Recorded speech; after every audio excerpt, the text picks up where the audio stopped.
So, if you're watching this and you're thinking, I'm doing the same thing I've always done, but my body is responding differently, it's probably the most um, said thing in this group. They're like, I did all this stuff when I was in my 20s, and my 30s, and in my 40s. Things worked awesome.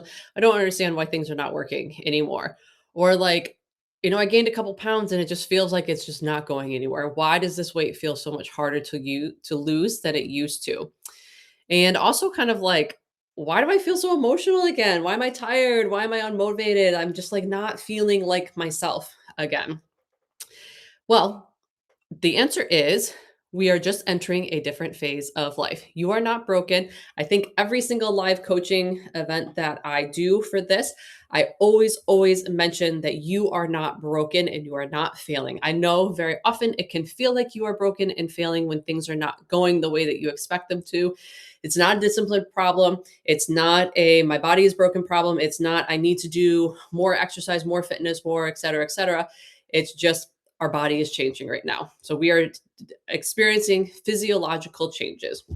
So today we are going to talk about estrogen and progesterone and what they actually do in your body, how they change for those of you who are in perimenopause, and how they change for those of you that are in menopause, and why these changes can really impact all of the things that we get really frustrated about, such as weight, mood, energy, sleep, confidence, um, recoverability, things like that, muscle building, even things like, certain like you may find like certain meals you can't like digest as well and stuff like that. It's all physiological, not that you did anything weird or wrong. Um, so stay tuned. We're gonna go through all of that here for you and answer. And remember, if you get through this and you have any questions, just leave them right in the chat that pops up on here, and I will make sure that we get to you with any question or with any answers that you're looking for. Okay. So, to start, let's kind of zoom out and talk about what is actually happening. Again, some of you have probably heard of this many times. Others of you, perhaps you're just entering into this phase or you've been in it, but you've never been really told like what in it really consists of. So, perimenopause and menopause are not sudden events. They're kind of transitions. For many women, this hormone shift is going to begin about 5 to 10 years before periods stop completely, which seems like really ridiculous because like how are you supposed to really understand like what changes are happening when it's like taking 10 years for it to happen? But that's typically when we start to see the small little things start popping up for it. Now, hormones do not decline um, or hormones don't slowly decline. They kind of fluctuate unpredictably. So you're on that roller coaster, a little bit of up and down, kind of waves, things, whatever you want to visualize. I like to think of like a dimmer switch that's kind of flickering. So you're kind of turning that light switch on, and it's kind of like flickering. You think your house is haunted. You're like, oh my goodness, do I need to burn my house down because I have ghosts in here? Instead of like the light turning on smoothly. Some days your estrogen is really high, some days it crashes. Progesterone usually drops earlier, it's a little bit more consistent. And when these two hormones kind of like are out of balance, so you're kind of like in this weird teeter totter back and forth, your body obviously is going to respond accordingly. Now, if we were to think about any other hormones or any other things in our body, it makes a lot of sense. For some reason, we have sort of ignored a lot of these sex hormones for a long time because we didn't really understand what was happening, or it's just been kind of shoved under the rug of like, well, you're in menopause, that's just is what happening. You just have to deal with it. And like, I don't know about you guys, but like if I start going through menopause at 50, like I still got like 30 or 40 years left in my life. I want to figure out like what's going on and how I can just like feel better with everything that I'm doing. So, let's first get started with estrogen because that's really the one that most people understand the most. And it's unfortunately, it's like the bad kid in class. It just gets blamed for everything. But it's really powerful, it's very protective, and kind of very misunderstood. So, if you're taking notes, this is a great chance to write down and take notes. But your estrogen levels in your body really affect your metabolism, where you store fat, your insulin sensitivity. So if you're really feeling like, some foods I'm eating and I'm just like, either I can just feel my glucose levels going crazy or I'm just not digesting them well or whatnot. That insulin sensitivity is a big factor when estrogen starts kind of like going crazy. Your brain chemistry and mood.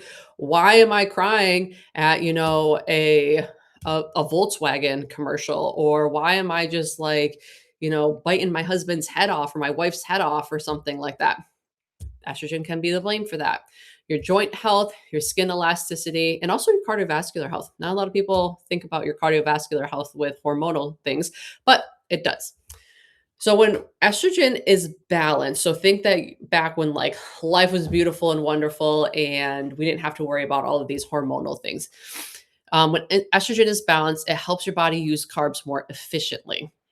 It encourages fat storage in the hips and thighs, and it supports muscle maintenance. So, prior to going into menopause or perimenopause, you probably just like you could eat some carbs and feel good, be able to like go out for a run, or you could lift weights and felt like you were like building muscle, all of those things. Suddenly, when estrogen drops or fluctuates, especially relative to progesterone, which we'll get into in a second, your insulin sensitivity decreases. So you're going to feel kind of like, what I always like all of a sudden I eat carbs and I gain 5 pounds, or like I say the word bread and I've gained 5 pounds. That is because of our estrogen fluctuations.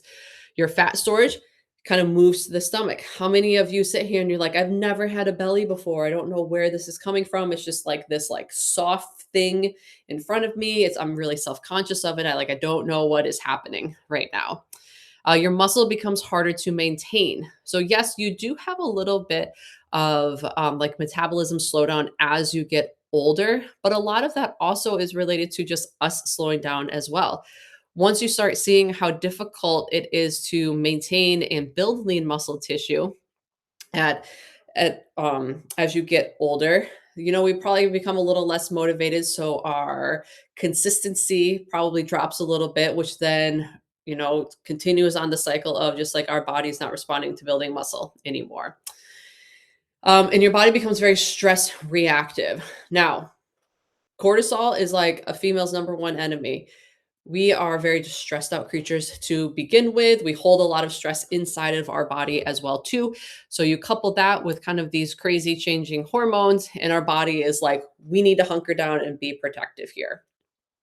That is why you hear so many women, probably have said it yourself. I know I'm starting to kind of say it a little bit as well, is like, I've never carried weight here before. Like, I always had like a flat stomach, or I always had like, great glutes or like really good arms. And now all of a sudden I'm just like saggy here.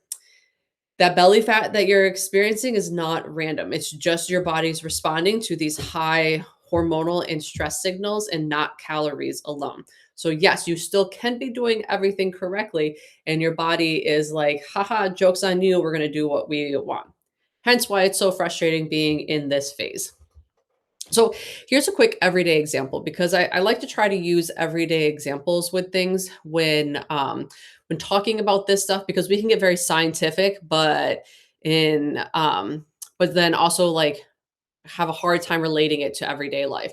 So this is what I thought up of. Think of like when you're driving a car and the gas pedal works some days and sticks on other days. You're pressing that pedal the same exact way, but the response is inconsistent. That right there is estrogen fluctuation in a nutshell. Now, one of the things that estrogen also directly affects is your serotonin and your dopamine. These are neurotransmitters tied to mood, motivation, and emotional resilience. Everybody's probably heard of serotonin lately. It's a big buzzword, especially when we talk about mental health and dopamine, those quick dopamine hits that you get from just things that you enjoy.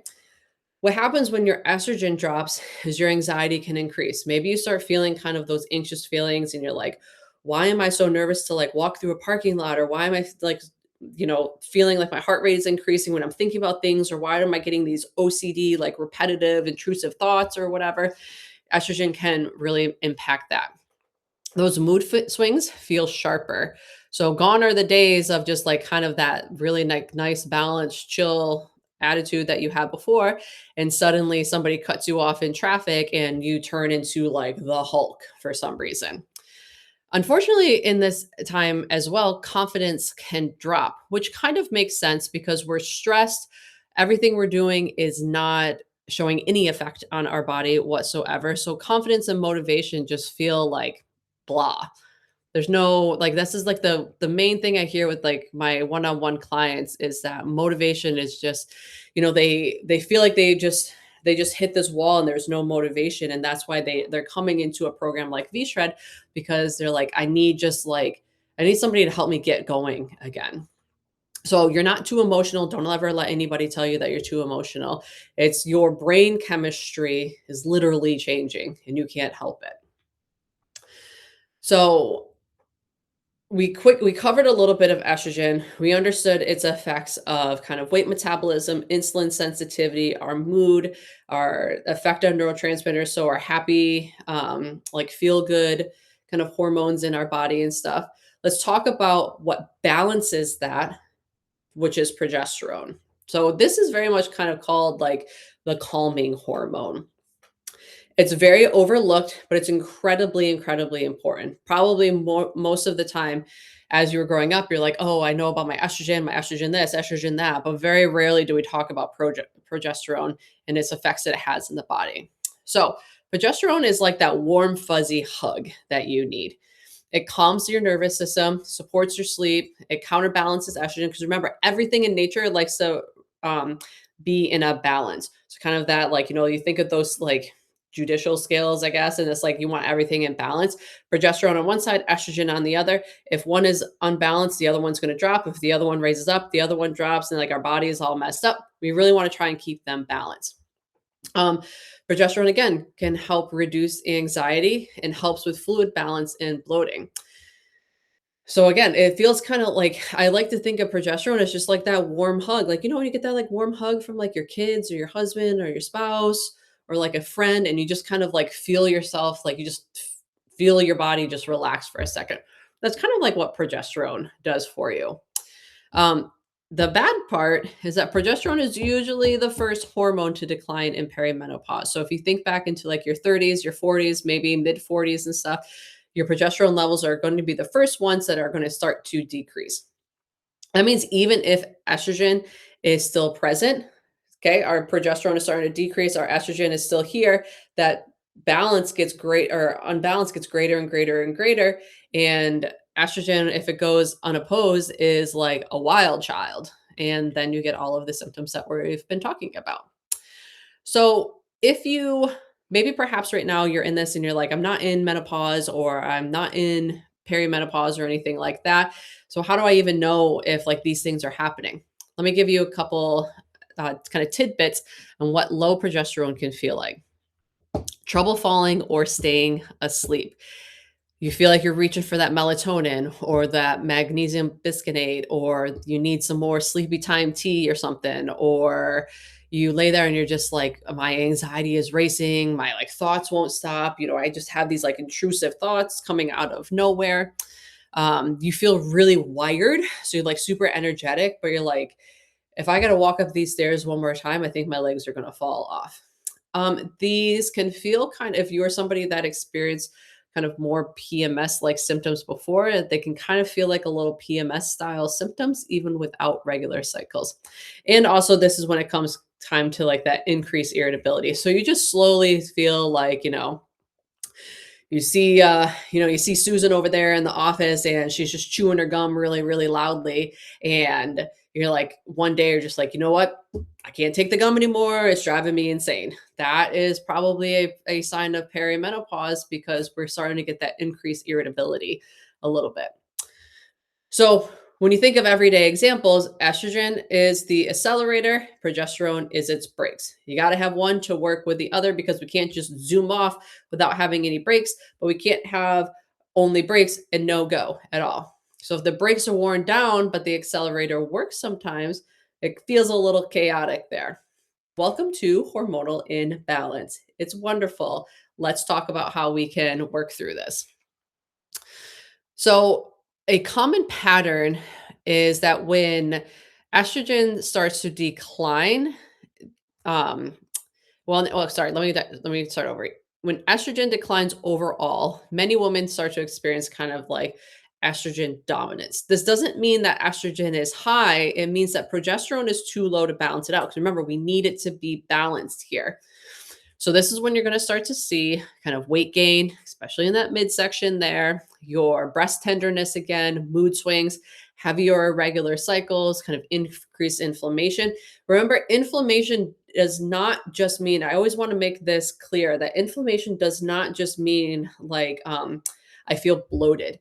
Inflammation shows up in many different places. Maybe it's your hands. Inflammation also causes headaches. Inflammation could be like random shoulder joint pain. Inflammation could be like, why, like I'm suddenly getting like TMJ for some reason. And so it can be systemic, it can be very targeted.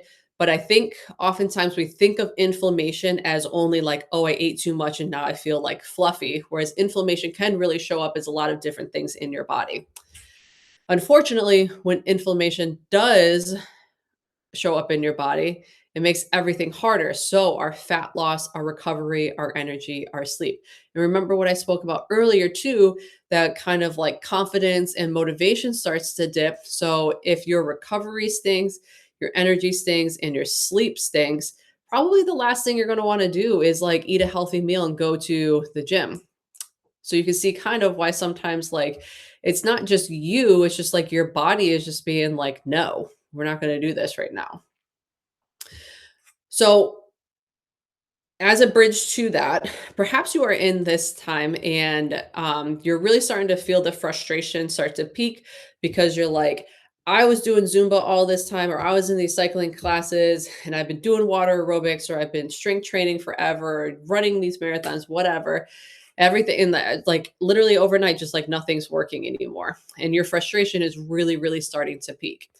So you think inadvertently, and again, this is what I see with almost all of my one-on-one clients that come here. You might start eating less, you might start exercising more, and you might think to yourself, well, now I have to be way more disciplined as well.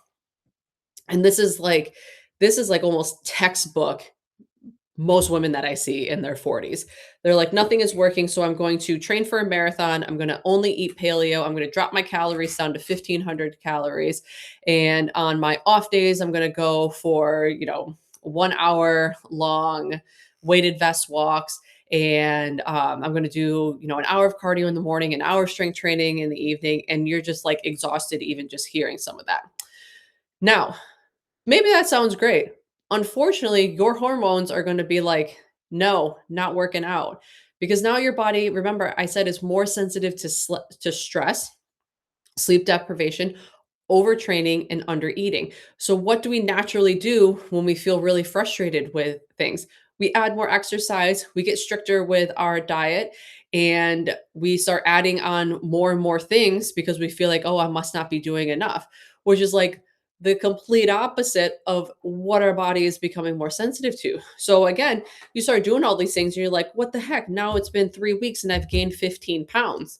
And it's because your body is just like, we don't like any of this. Please stop doing this. So, we talked a little bit about kind of like, your body like leans more heavily on cortisol as your estrogen and progesterone fluctuate.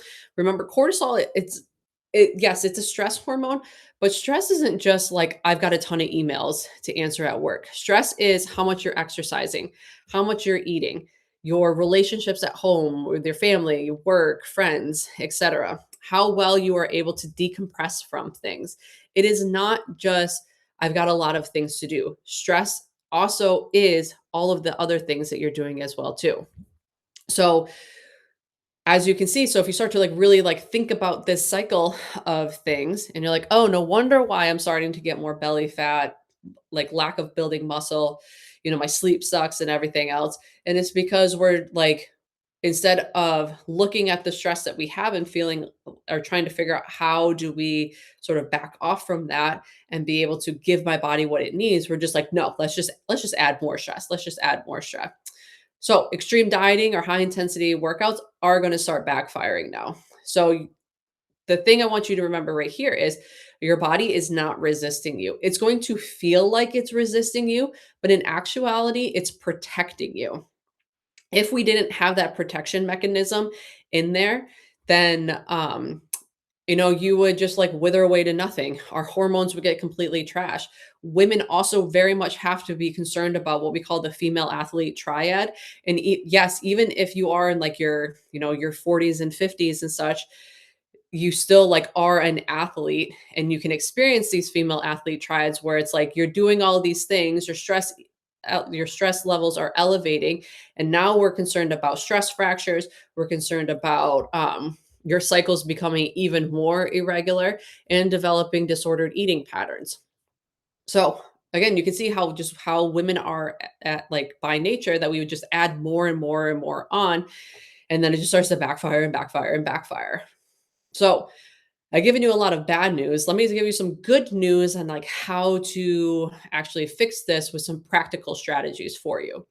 Remember, no such thing as quick fixes. No such thing as like all of these like extreme things that you're going to see. We just need some like real strategies for you. And that's really what momentum mastery and V-Shred and working one-on-one with a coach is all about. Some of these things, if you've watched any of these live coachings, are going to be repetitive. But again, hopefully, the more and more we say it, the more second nature it becomes for you. You have to prioritize protein at every single meal. Even if you're vegetarian or vegan, you still need to prioritize protein at every meal. If you are eating carbohydrates, try to pair it with a protein and a fat, and really try to avoid long stretches of under eating. Yes, if it's like one day and you're out shopping, or like, for me on Sunday, we like cleaned the house, hung up the Christmas decorations, like we did like, reorganize a couple rooms. And I was like, oh my goodness, I only ate breakfast and it's 5 p.m. One day of under eating is like not like a huge, huge deal. But if you're going like 5 or 6 days of under eating, your body's going to start responding accordingly.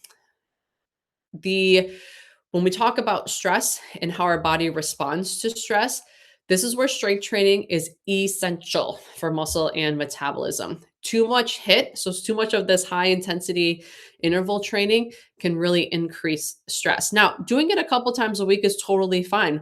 We do a really good job of balancing out strength training, recovery, stretching, and HIIT workouts within kind of like programming for the week. It's just like you don't want to be doing that every single day. Walking, zone 2 cardio, mobility, things like that really matter not more now because we need to get that cortisol level down. We get that cortisol level down, it decreases our inflammatory markers. We decrease those inflammatory markers, the less insulin resistance that we are becoming, and the better our body responds. Strength training is the most protective thing that you can do for your body. So making sure that you have enough lean muscle tissue is extremely important to make sure we don't go backwards. Also, your sleep has to be non-negotiable. I know it's tough. We're sick of hearing about sleep. We think about the days when we used to run on like 3 or 4 hours of sleep and we were fine. And we could go run a 5K the next morning with like drinking, a cup of coffee, and then not even remembering the last time you drank water. But like, guess what? That was when our hormones were in like perfect prime balance. Now they're not. Now they're like pretty little princesses, and it needs its sleep. It needs its beauty sleep. It needs to be fed right. It needs to be, cuddled, loved, and all of those other things. Even one poor night can increase your hunger hormones, decrease your insulin sensitivities, and worsen your moods. We've all been there before. We know it. We just know. We know that that's how it is. And what happens when your hormone or your hunger hormones are increased and your insulin sensitivity decreases and you're in your bad mood? You do not want to sit there and eat some chicken and veggies and a piece of sourdough bread.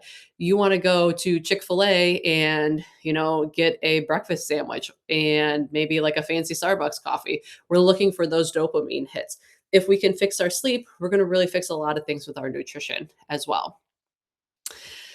Trying to work on things like breathing, walking, stretching, sunlight, recovery. All of those are metabolic tools now. Those are all tools in your toolbox to help you become better and feel better. They're not luxuries anymore. They're like things that you need. I've really been challenging my one-on-one clients lately with, as soon as you wake up in the morning, just go stand in front of a window. If it's too cold for you to go outside, find the brightest window in your house and just stand in front of it for like 3 or 4 minutes and just feel how much better you feel from just getting some sunlight on you.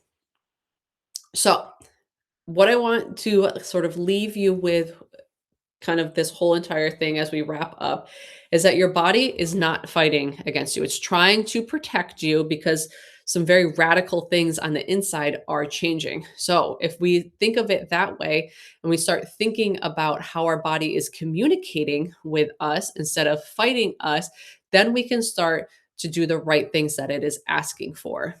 So remember, the rules that worked when you're 23, 25, even 35 don't necessarily apply when you're 45 and above. That doesn't mean less progress. It just means we need to leverage different points in you.